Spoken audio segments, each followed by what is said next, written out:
नमस्कार, आप देख रहे हैं काल चक्र में आपके साथ पूजा राठौर शर्मा और मेरे साथ हैं प्रश्न कुंडली विशेषज्ञ पंडित सुरेश पांडे जी।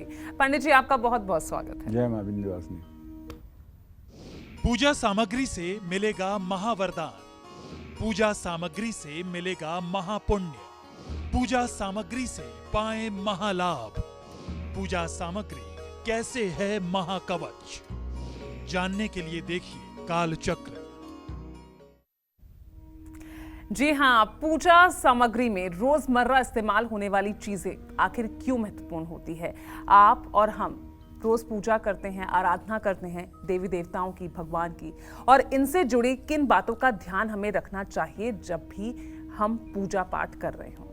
तो पूजा को सफल बनाना है और मनोकामनाओं को पूरा करना है, तो पूजा सामग्री के बारे में आपको सही और पूरी जानकारी होना बहुत जरूरी है। क्या है इसके पीछे बड़ी वजह, आज यही बताने के लिए काल चक्र में हमें पंडित सुरेश पांडे जी आज हमारे साथ मौजूद हैं स्टूडियो में। अगर आपका भी कोई सवाल है तो हमें फोन कीजिएगा। हमारा नंबर नोट कीजिए, आपकी टीवी स्क्रीन पर लगातार फ्लैश हो रहा है 0120665241। अब अपनी चर्चा को शुरू करते हुए बात कर लेते हैं सबसे पहले धूप की। जी हाँ, जो आपके और हमारे सभी के घर में होती है और हर दिन पूजा में इस्तेमाल भी होती है। अब धूप को पूजा सामग्री में स्थान क्यों मिला है? धूप जलाने से पूजा करने वाले व्यक्ति और उसके पूरे परिवार को क्या लाभ मिलता है? चलिए जानते हैं पंडित जी से। पंडित जी, धूप अगरबत्ती बहुत ही महत्वपूर्ण होता है पूजा सामग्री में, बताइए इसके पीछे की वजह बताइए, क्या लाभ धूप जलाने से होता है? देखो पूजा, आपने कहा धूप अगरबत्ती, हमारे शास्त्रों में सिर्फ धूप की बात कही गई है, अगरबत्ती की बात कहीं नहीं की गई। वो आज की टेक्नोलॉजी ने अगरबत्ती धूप की जगह ले ली। अगरबत्ती में बांस की तीली होती है और सनातन धर्म में बांस को वंश से जोड़ा गया है। बांस अर्थी बांस पर ही बन के जाती है, लेकिन चिता में कभी बांस नहीं जलाया जाता। बांस को जलाने का सनातन धर्म में बहुत बड़ा निषेध है। अब उसका जो वैज्ञानिक पहलू है वो ये है कि बांस के जलने पर जो धुआं उठता है उससे नाना प्रकार के रोग होते हैं और उससे फेफड़े संक्रमित होने की संभावना बन जाती है। इसलिए सनातन धर्म में बांस जलाने का निषेध बनाया गया है और कहा यह जाता है कि बांस जलाने से वंश का नाश होता है। अच्छा। इसलिए अगरबत्ती तो सनातन धर्म में वर्जित है क्योंकि उसमें बांस की तीली होती है।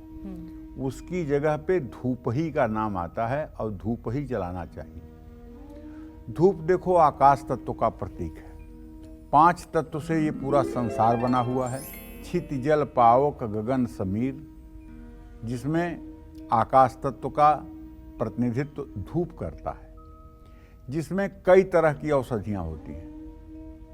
एक बार आप दुर्गा मानस पूजा पढ़िएगा तो उसमें धूप कैसे बनती है आपको लिखा हुआ मिलेगा। मासी गुग्गुल चंदन गुरुरजः कर्पूर शैलयजै माध्वी कैसह कुंकुमय सुरचितै सर्पिर्भिरा मिश्रितै सौरभ्य स्थित मणिमये पात्रे भवेत् प्रीतये धूपोयम सुरकामिनी विरचितम श्रीचंडिकां प्रीतये। मासी, चंदन, अगरू, कपूर, शहद, ये सारी वस्तुओं को मिला करके धूप बनती है और वो धूप देवी देवताओं को प्रसन्नता के लिए बनाई जाती है। धूपो एवं सुरकामिनी विरचितम श्री चंडिकाम प्रीतये। दुर्गा मानस पूजा में आज जगत गुरु शंकराचार्य कहते हैं कि हे देवी, इस धूप को देवताओं की पत्नियों ने बनाया है और ये आपके लिए प्रिय हो और आपको ये प्रसन्नता दे, इसलिए देवताओं की पत्नियों ने इस धूप को सुंदर पात्र में जला करके आपके सामने प्रस्तुत किया है। हमारे यहाँ जो पुरुषोक्त है, जिस मंत्र से सब देवी देवताओं की पूजा होती है, उसमें जब धूप जलाया जाता है तो एक मंत्र पढ़ा जाता है। ओम ब्राह्मणो से मुखमाशीद बाहुराजन्यः कृतः उरुः तदस्य यदवैश्यः पदाभ्यां gwं शूद्रो अजायतः धूपम आघ्रापयामी। धूप इस मंत्र से दिखाया जाता है। धूप जलाने से मन, मस्तिष्क और आसपास का वातावरण भी शुद्ध और सकारात्मक हो जाता है। घर में धूप जलाने से तंत्र बाधा दूर होती है। धूप जलाने से परिवार के सदस्यों का दुर्घटना से बचाव होता है। ग्रहों के बुरे प्रभावों का असर भी धूप जलाने से परिवार पर कम पड़ता है। मंदिर में धूप का दान करने से परिवार से कलेश खत्म हो जाता है। धूप से बनी भस्म को जमीन पर या कूड़े में नहीं फेंकना चाहिए। इसे किसी प्लेट या बर्तन में ही रख करके जलाना चाहिए। इस बात का सदैव ध्यान रखना चाहिए। जय मां विंध्यवासिनी। चलिए, इस बीच काल चक्र दर्शक हमारे साथ जुड़ गए हैं। अजीत हैं कोलकाता से। अजीत जी, सवाल पूछिए। जी गुरुजी प्रणाम। हाँ, सदा सुखी रहिए। जी, मेरा नाम अजीत कुमार मिश्रा है। मेरा जन्म है 4 जनवरी 1992।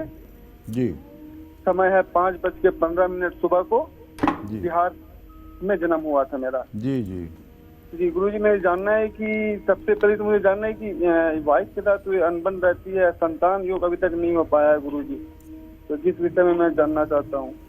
देखो, मंगल और शुक्र की द्वितीय द्वादश स्थिति है। बेवजह में पति पत्नी में लड़ाई झगड़े हो रहे हैं, कोई उसका कारण नहीं है। आप अगर चाहते हैं कि आपके पति पत्नी के बीच में सामंजस्य रहे तो आप शुक्रवार के दिन एक जोड़ी चांदी की पायल अपने पत्नी को उपहार में दे दीजिए। मैं विश्वास के साथ कह सकता हूं कि काफ़ी हद तक आपके जीवन में समरसता आ जाएगी। चांदी का पायल शुक्रवार के दिन, नया पायल चांदी का एक जोड़ी आप अपने पत्नी को गिफ्ट कर दीजिए। और जहां तक संतान का प्रश्न है तो अजीत जी, ऐसा है कि आपके पंचम भाव में शनि बैठा हुआ है और उसका शुक्र लग्नेश है। थोड़ा सा उपचार करवा लीजिए, क्योंकि आपके पत्नी भाव का स्वामी मंगल तृतीय भाव में है। थोड़ा सा मेडिकल ट्रीटमेंट ले लीजिए। निश्चित रूप से 25 फरवरी 2025 के पहले आपको संतान प्राप्ति हो जाएगी। थोड़ा सा इलाज जरूर लेने की आवश्यकता है, और वो भी इलाज आपको अपने पत्नी की करवाने की आवश्यकता है। उसके बाद में संतान प्राप्ति में कोई अवरोध नहीं आएगा। जय मां विंध्यवासिनी। और इस बीच हमारे साथ एक दर्शक जुड़ गए हैं फोन लाइन पर। राउरकेला से हेमा जी हैं। पूछिए सवाल हेमा जी। प्रणाम पंडित जी। सदा सुखी रहो बेटा। मैं हेमा बोल रही हूँ। मेरा 2 बेटा है पंडित जी। पहला वाला का सौरभ नाम है, उसका जन्मदिन 2003 9 मई है गुरुजी। और छोटा बेटा है मेरा 2005 20 मई अप्रैल। गुरुजी, मैं बड़ा वाला बेटा के बारे में पूछना चाहती हूँ कि उसका आगे का भविष्य कैसा रहेगा। वो सीएमए का तैयारी कर रहा है। अब गुरुजी, छोटा वाला बेटा थोड़ा जिद्दी टाइप का है, उसके बारे में पूछ रही थी कि वो कैसा लाइफ में क्या कर पाएगा, छोटा वाला। देखो, आपके बड़े बेटे का भविष्य तो मुझे बहुत अच्छा दिखाई दे रहा है। चंद्रमंगल की पंचम नवम स्थिति इस बात का संकेत है कि वो जीवन में बहुत सफल और बहुत अच्छा इंसान बनेगा, इसमें कोई दो राय नहीं है। लेकिन हेमा, तुम्हारा जो छोटा वाला बेटा है, एक तो नटखट है, दूसरे जिद्दी है, और तीसरे पढ़ाई पर भी जैसा फोकस करना चाहिए, बुद्धि होते हुए भी वो ऐसा फोकस नहीं कर रहा है। उसे आप कुछ तकनीकी शिक्षा, कुछ टेक्निकल शिक्षा दिलवाने की कोशिश करिए, जिससे उसका भविष्य अच्छा हो सके। और उसके लिए एक उपाय भी आपको करना चाहिए। उपाय ये करना चाहिए कि उसके नाम से 7 शनिवार पीपल के पेड़ के नीचे सरसों के तेल का दिया जलाना चाहिए, और पीपल के पेड़ की 7 परिक्रमा करनी चाहिए। और अगर हो सके तो बेटे से कहिए कि वो रोज़ हनुमान चालीसा का पाठ भी किया करे। अगर वो हनुमान चालीसा का रोज़ पाठ करेगा तो निश्चित रूप से उसकी बौद्धिक क्षमता में विकास होगा और उसकी एजुकेशन भी ठीक होगी। अभी वो 18 साल का है और अभी उसके ज़िंदगी में आगे बढ़ने के लिए 6 साल का समय है, और इन 6 सालों में अगर वो चाहे तो अपनी ज़िंदगी को बहुत बेहतरीन कर सकता है, सिर्फ हनुमान जी की उपासना करके। जय मां विंध्यवासिनी।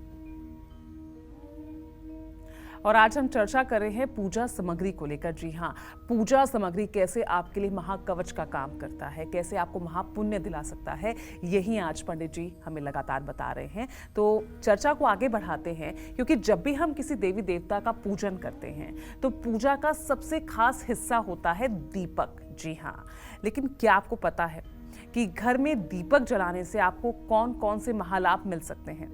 नहीं ना? तो चलिए पंडित जी से जान लेते हैं।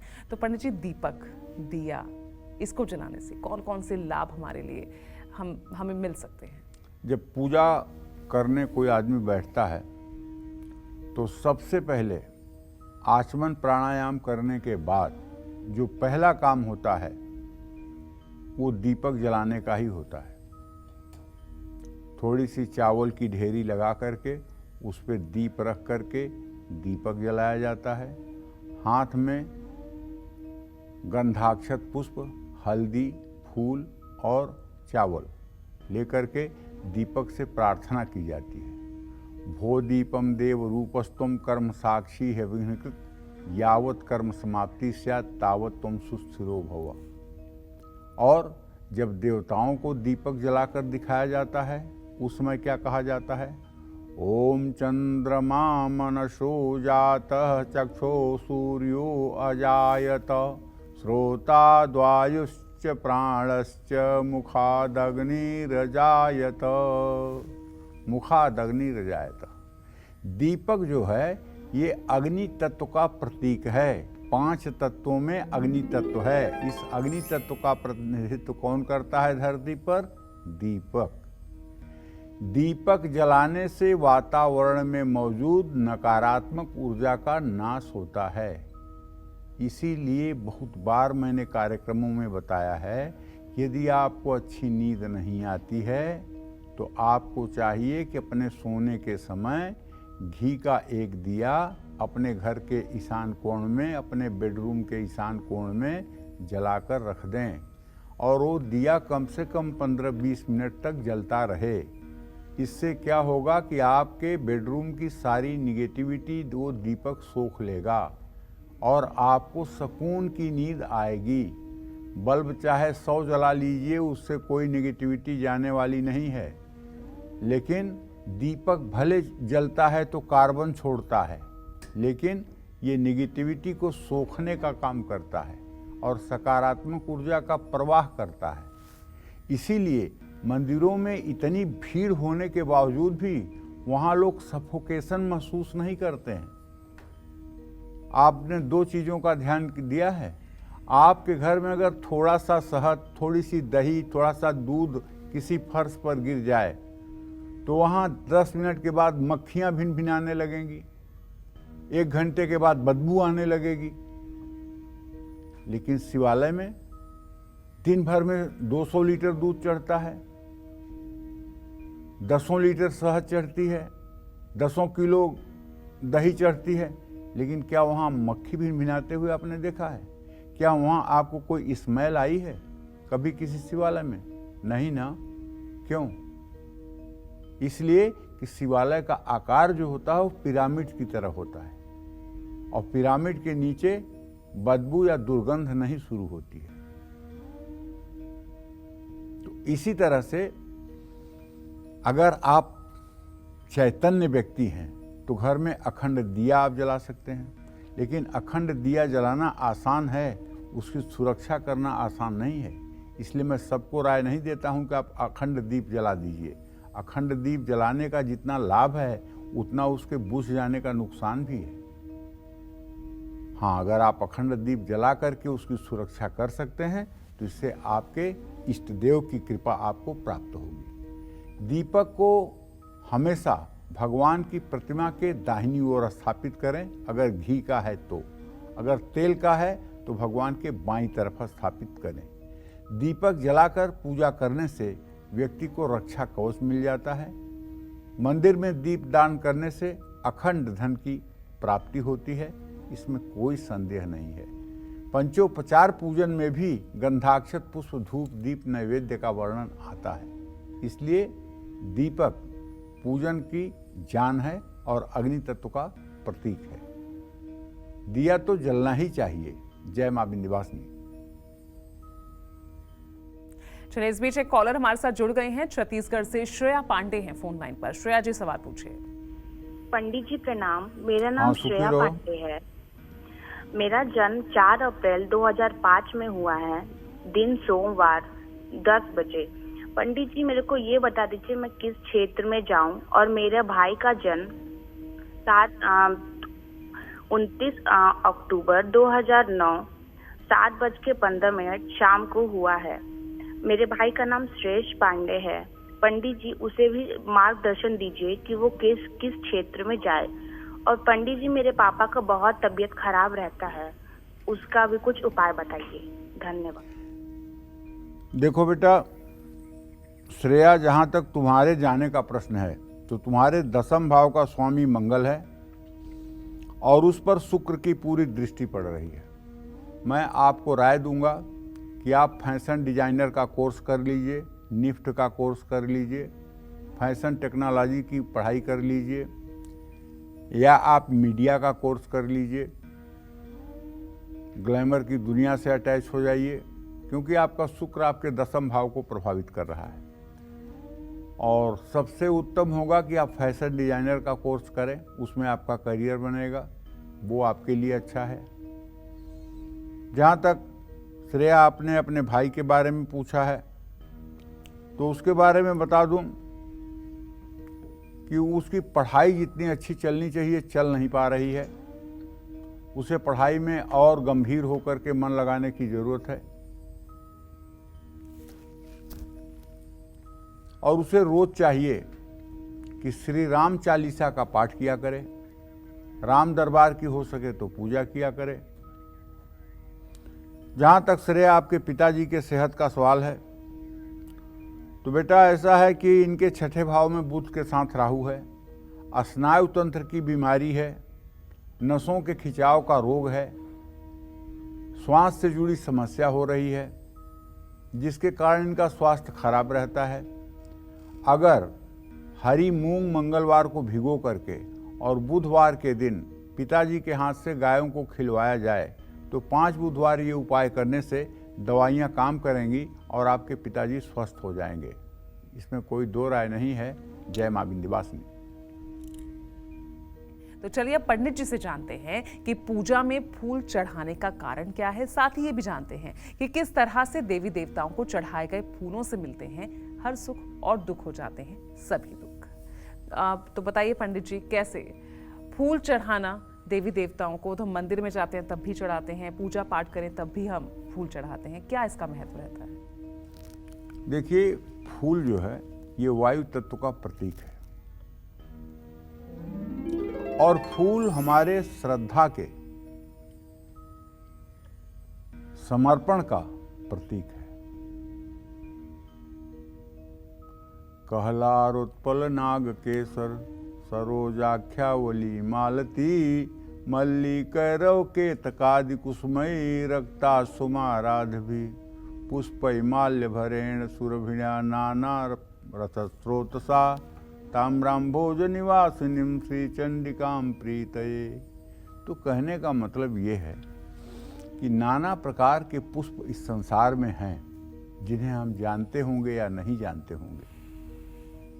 उन फूलों को और ताजे फूलों को जब हम देवताओं को अर्पित करते हैं, देवताओं का अर्चन पुष्प से करते हैं, उनके मूर्ति का श्रृंगार पुष्पों से करते हैं, तो देवता प्रसन्न हो या ना हो ये तो देवता ही जाने, लेकिन अपनी आत्मा संतुष्ट जरूर हो जाती है। और चूंकि आत्मा में परमात्मा का वास होता है, इसलिए अगर आत्मा संतुष्ट हो गई तो परमात्मा जरूर संतुष्ट होंगे, इसमें कोई दो राय नहीं है। क्यों? क्योंकि प्रातः स्मरामि हृदय संस्फुरदात्म तत्वम सच्चित सुखम परमहंस गतिम तुरीयम यत् स्वप्न जागर सुसुप्तिम वैति नित्यम तद ब्रह्म निष्कलमहम न च भूत संग। मनुष्य जो है ये नष्ट होने वाला संघात नहीं है, क्योंकि आत्मा अजर अमर अविनाशी है और इस आत्मा में परमात्मा का वास होता है। इसलिए मनुष्य नष्ट होने वाला संघात नहीं है। ये मिट्टी का शरीर छोड़ देने से मनुष्य की मृत्यु नहीं होती है, ये तो शरीर का परिवर्तन है। उसकी आत्मा अजर अमर है, फिर दूसरा शरीर धारण कर लेगी। तो इसलिए पुष्प का, फूल का जो वायु तत्व से है, और वायु तत्व क्या है भैया? वायु तत्व ही प्राण तत्व है। शरीर में कहीं जीव नहीं होता है, आपको किसी वैज्ञानिक ने बताया कि जीव कहाँ रहता है? जीव अगर है तो ये श्वास है। ये श्वास आना जाना अगर 1 मिनट के लिए बंद हो जाए तो सब कुछ खेल खत्म। ये प्राणवायु ही जीव है, बाकी कोई जीव का कोई पार्ट नहीं है। पेनक्रियाज, लीवर, किडनी, जो कुछ भी शरीर के अंग हैं, हार्ट, इसमें कहीं जीव नहीं रखा हुआ है। ये प्राणवायु जो अंदर बाहर आ जा रही है यही जीव है। इसी का आना जाना बंद हो जाए तो तुरंत आदमी मर जाएगा। तो फूल वायु तत्व का प्रतीक है। वायु तत्व माने जीवन, जीव। ये वातावरण को तो शुद्ध करता ही है, जीवन जीने का भी इससे आश्रय मिलता है। देवी देवताओं को हमेशा सामने से और उनके चरणों में पुष्प अर्पित करना चाहिए। माला हो तो गले में धारण करवाएं। देवी देवताओं को फूलों की माला अर्पित करने से परिवार में प्यार और भरोसा बढ़ता है। खास पूजा पाठ में चढ़ाए गए फूलों को अपने पास रखने से कार्यों में सफलता मिलती है। आपको एक बात बताऊं, अगर आप किसी मंदिर में गए हैं और मंदिर में आपने पूजा की और पूजा करके आप सर तो झुकाएंगे ना भगवान के सामने। अगर आपने भगवान के सामने सर झुकाया, सर आपने उनके पैरों के पास रखा और उसी समय मूर्ति से कोई माला या फूल गिर करके आपके ऊपर आ जाए, तो मैं 101% की गारंटी से कहता हूं, आप जिस मनोकामना से उस मंदिर में गए होंगे वो मनोकामना आपकी तत्काल पूर्ण होने वाली है। विश्वास न हो तो रामचरितमानस खोल लीजिए। जब पार्वती जी के मंदिर में जा करके माता सीता पूजा करती हैं और कहती हैं कि हे माँ, ये जो सांवला सलोना लड़का है यही मेरा पति हो जाए, भगवान राम को देख करके। और ऐसा कह करके जब अपना माथा पार्वती के सामने सीता जी गिराती हैं तो गिरी माल मूरति मुस्कानी, भई सहाय शारद मैं जानी। पार्वती के गले से एक माला टूटकर सीता के गले में जाकर पड़ जाती है। गिरी माल मूरति मुस्कानी, भई सहाय शारद मैं जानी। तो कहने का मतलब तत्काल कार्य सिद्धि। आप कहीं बैठे हुए हैं, किसी चित्र पर फूल चढ़े हुए हैं और आप कोई बात कर रहे हैं, उसी समय एक फूल चित्र से गिर जाए नीचे तो आप समझिएगा काम आपका हो गया। ज्योतिष केवल ग्रह नक्षत्र कुंडली को देखकर नहीं बताया जाता है, ज्योतिष सगुन शास्त्र को भी देखकर बताया जाता है। जैसे अगर कोई आपसे आया पूछने के लिए कि मुझे संतान कब होगा, और उसी समय कोई आपके पास आकर के माला फूल रख दे, तो आप कह दीजिए कि शीघ्र संतान प्राप्ति होगी। कोई फल रख दे ले आकर के बिना बुलाए, कोई आए पूछे कि मेरी शादी कब होगी, और उसी समय कोई कुंवारा लड़का आकर के उस कमरे में प्रवेश कर जाए जहाँ ज्योतिषी बैठा हुआ है, तो चतुर ज्योतिषी को चाहिए कि तत्काल विवाह की भविष्यवाणी कर दें कि विवाह तत्काल होगा। इसी तरह से सगुन और अपशकुन भी देख करके ज्योतिष का विश्लेषण करना चाहिए, सिर्फ ग्रहों को देख करके ही विश्लेषण नहीं करना चाहिए। जय मां विंध्यवासिनी। पंडित जी, इसी से जुड़ा एक अहम सवाल मेरे जहन में आ रहा है। आपने जैसे फूल चढ़ाने की बात कही, लेकिन जब पूजा समाप्त हो जाती है या अगले दिन जो पूजा सामग्री चढ़ाई जाती है या जो फूल अर्पित किए जाते हैं, उनका क्या किया जाए? देखो, ऐसा है, सारे पुष्प को उतार करके एक जगह रख लिया जाए और घर में, गांव में, जहां भी आप रहते हो वहां एक बड़ा सा गमला बना दिया जाए। गमले में थोड़ी सी बालू रख दी जाए और बालू वाले गमले में आप फूल को डालते जाइए, ठीक है। वो गमले में सब मतलब कि जो है मर्ज होता जाएगा और 4 महीने 6 महीने का जब गमला हो जाए तो उसको उठा करके आप किसी खेत में डाल दीजिए। अगर खेत नहीं है आपके पास तो आप किसी जल में प्रवाहित कर दीजिए। उससे प्रदूषण भी नहीं होगा और आपका फूल भी सही जगह पर इस्तेमाल होगा। तो बात हम कर रहे हैं पूजा सामग्री की। जी हाँ, तो कौन सी पूजा सामग्री देवी देवताओं को चढ़ाने से आपकी हर बीमारी और दोष दूर हो जाएंगे, ये भी पंडित जी से जान लेते हैं। तो पंडित जी, पूजा सामग्री कौन सी पूजा सामग्री हमारे रोग बीमारियों को दूर कर सकती है? वो है नैवेद्य।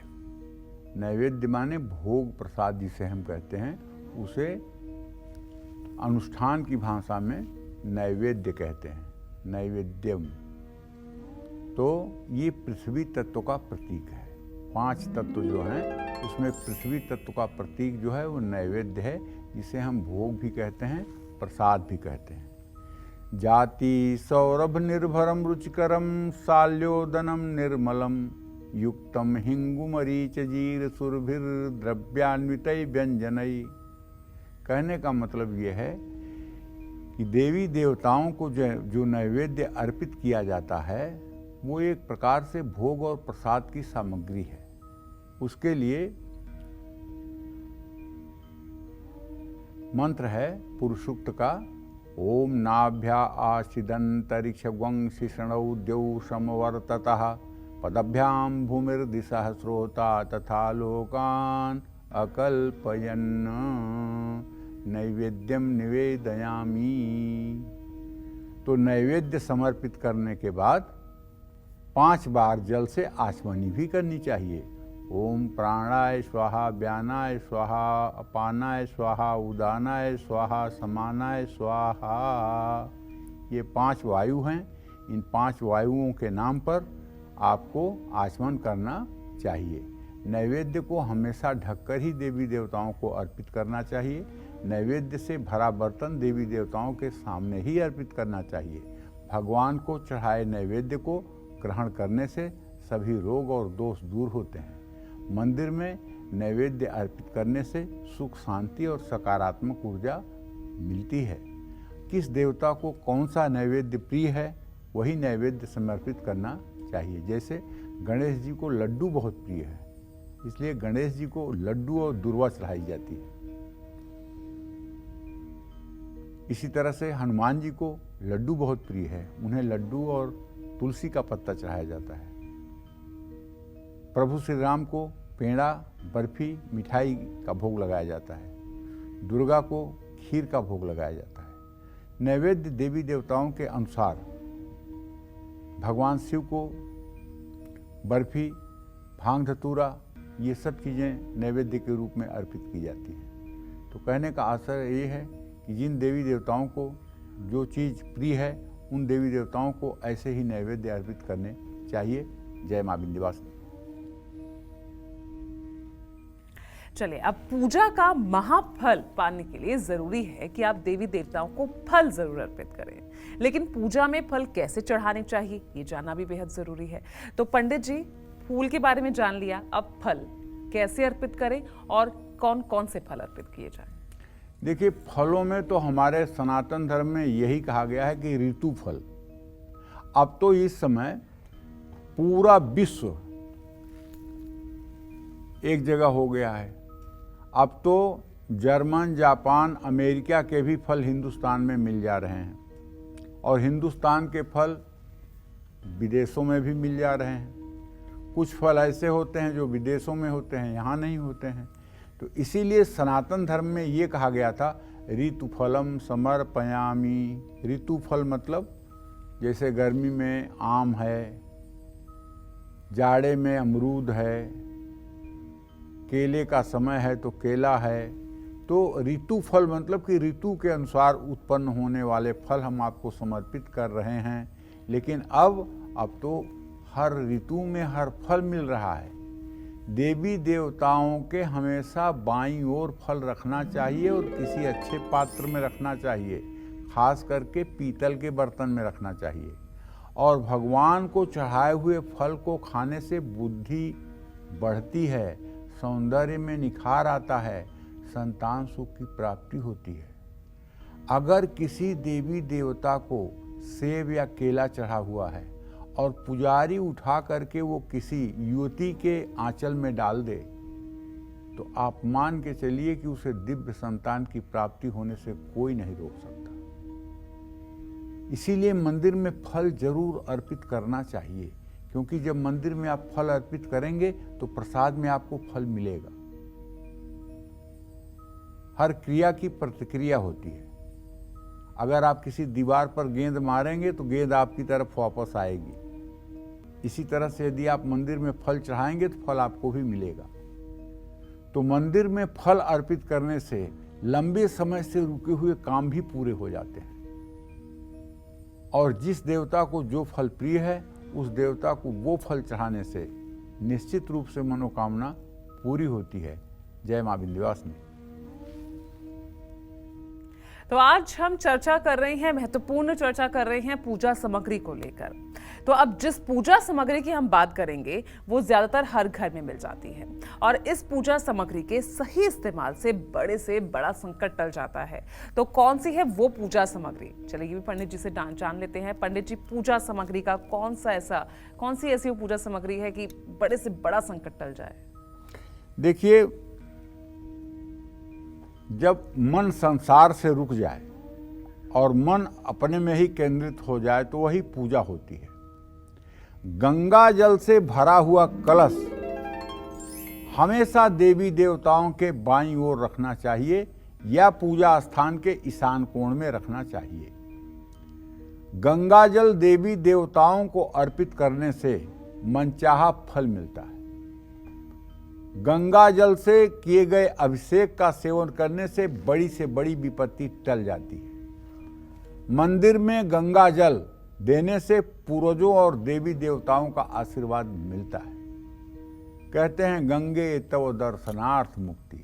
गंगा का दर्शन करने मात्र से व्यक्ति को अगर मुक्ति मिल सकती है तो गंगा जल के सेवन करने से मनुष्य को क्यों नहीं सद्गति मिलेगी। जिन घरों में गंगा जल होता है, जिन घरों में तुलसी होती है, जिन घरों में रामचरितमानस और गीता होती है, जिन घरों में पारे का शिवलिंग और स्फटिक का श्रीयंत्र होता है, दक्षिणावर्ती शंख होता है, जिन घरों में बजने वाला शंख होता है, पीतल की घंटी होती है, उन घरों में कभी दरिद्र प्रवेश नहीं कर पाता है। उन घरों में दरिद्र प्रवेश करने के लिए 100 बार सोचता है। और जिन घरों की महिलाएं धार्मिक हैं, जिन घरों की महिलाएं व्रत करती हैं, जिन घरों की महिलाएं पूजा पाठ में आस्था रखती हैं, जिन घरों की महिलाएं अपने परिवार के सामंजस्य को बनाने में मददगार साबित होती हैं, उस घर में भी कभी दरिद्र नहीं आता है। ये बात समझ लीजिएगा। जय मां विंध्यवासिनी। चले, तो अब बारी है ईमेल कुंडली विजेता की। तो पंडित जी, आज की जो ईमेल कुंडली विजेता हैं ये हैं दिल्ली की रहने वाली हैं संजना, और इन्होंने अपने परिवार और फ्यूचर के बारे में पंडित जी जानना चाहा है। तो इनकी डिटेल्स मैं आपको बता रही हूँ। संजना इनका नाम है, जन्म की तिथि है इनकी 15 मार्च 2004, और जन्म का समय है इनका रात के 11:45, और जन्म का स्थान दिल्ली है। तो पहला जो ये सवाल पूछ रही है पंडित जी वो ये कि पढ़ाई के साथ साथ अब इन्हें किस फील्ड में जाकर करियर बनाना चाहिए। और दूसरा ये सवाल पूछ रही हैं कि इनके परिवार में घर चलाने के लिए सिर्फ इनकी माताजी काम करती हैं, और अब ऐसी परिस्थिति में क्या ये कुछ काम करे या फिर पढ़ाई जारी रखें? देखो, ऐसा है, संजना का डेट ऑफ बर्थ है 15 मार्च 2004, 11:45 रात को दिल्ली का इनका जन्म है। पहला प्रश्न आपने बताया इनका ये है कि ये पढ़ाई करें कि नौकरी करें। तो मैं बताना चाहूँगा कि इस समय इनकी मंगल की महादशा चल रही है। संजना, आप मांगलिक हो, मंगल आपके 7वें घर में है। आपका दुर्गुण ये है कि आपको गुस्सा बहुत आता है, और सद्गुण आपका ये है कि आप बहुत क्रिएटिविटी से संपूर्ण हो। अभी आपको बेटा पढ़ाई करना चाहिए। अभी आपको कम से कम 2 साल तक और पढ़ाई करना चाहिए। माताजी काम कर रही हैं, गृहस्थी का भार उठा रही हैं, और वो गृहस्थी को चलाती भी रहेंगी। 2 साल के बाद आप उनके सहयोग की तैयारी करें और पढ़ाई भी आप अपना जारी रखें, क्योंकि आपका भविष्य बहुत उत्तम है। आपके चंद्रमा को बृहस्पति देख रहा है। आपको जिंदगी में कभी पैसे की कमी नहीं पड़ेगी। जीवन कभी आपको धन की कमी नहीं होगी।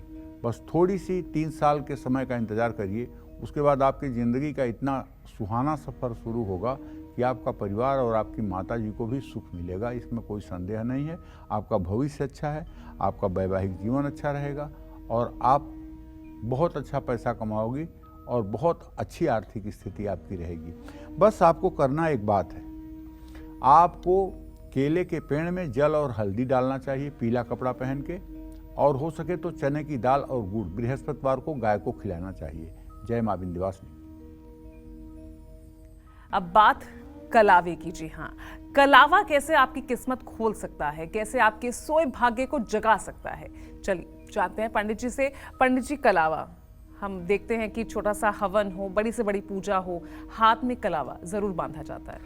बस ज्यों पूजन शुरू होता है, ज्यों अनुष्ठान शुरू होता है, आचमन प्राणायाम के बाद दीपक जलाया जाता है और उसके बाद माथे पर तिलक करके कलावा ब्राह्मण द्वारा यजमान के हाथ में बांध दिया जाता है। कलावा जीवन में सुरक्षा कवच का काम करता है। ओमेन बद्धो बली राजा दानवेंद्रो महाबलः तेन त्वाम प्रतिबध्नामि रक्षेमाचल माचल। ओम प्राच्याम रक्षत मामेन्द्री आग्नेयाम अग्निदेवता दक्षिणेव त्वाराही नैऋत्याम खड्गधारिणीम प्रतीच्याम वारुणी रक्षेत वायव्याम मृगवाहिनीम उदिच्याम पात कौमारी ऐसन्याम शूलधारिणीम ऊर्ध ब्रह्मांड में रक्षेत धस्तात् वैष्णवी तथा एवं दशा दिशो रक्षे चामुंडा सौवाहना माँ दुर्गाये नमो नमः। दशा दिशो रक्ष सर्वविध कल्याणम कुरु। इस तरह से अगर कलावा इस मंत्र से और किसी शुभ अवसर पर बांधा जाए तो ये सुरक्षा कवच का काम करता है। इसका दूसरा वैज्ञानिक पहलू क्या है?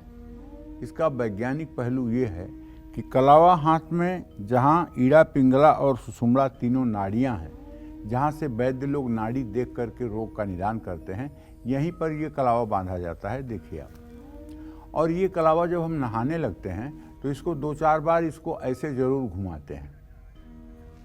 और अगर आप किसी एक्यूप्रेशर के स्पेशलिस्ट से बात करें तो वो बताएगा कि पुरुष का प्रोस्टेट जो होता है उसका एक्यूप्रेशर पॉइंट यहीं होता है।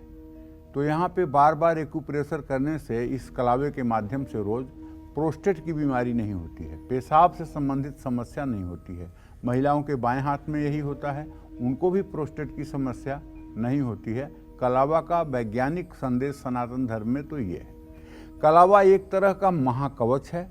कलावा हाथ में बांधने से हर तरह की बाधा दूर होती है और दुर्घटनाओं से बचाव होता है। मंदिर में कलावे का दान करने से परिवार के सदस्यों की सुरक्षा होती है, विरोधियों से रक्षा होती है, इसमें कोई संदेह नहीं है। तो कलावा धार्मिक दृष्टि से भी और वैज्ञानिक दृष्टि से भी बहुत ही महत्वपूर्ण है। इसको जरूर बांध के रखना चाहिए। जय मां विंध्यवासिनी। चलिए, तो उम्मीद करते हैं आपको आज का हमारा विषय बेहद पसंद आया होगा। और पंडित जी, आपका भी बहुत बहुत शुक्रिया इतनी महत्वपूर्ण जानकारी हमें देने के लिए। तो कल फिर एक नए विषय और आपकी परेशानियों को दूर करने के लिए ढेर उपाय लेकर आएंगे हम पंडित सुरेश पांडे जी के साथ। तब तक के लिए कालचक्र की पूरी टीम को इजाजत दीजिए।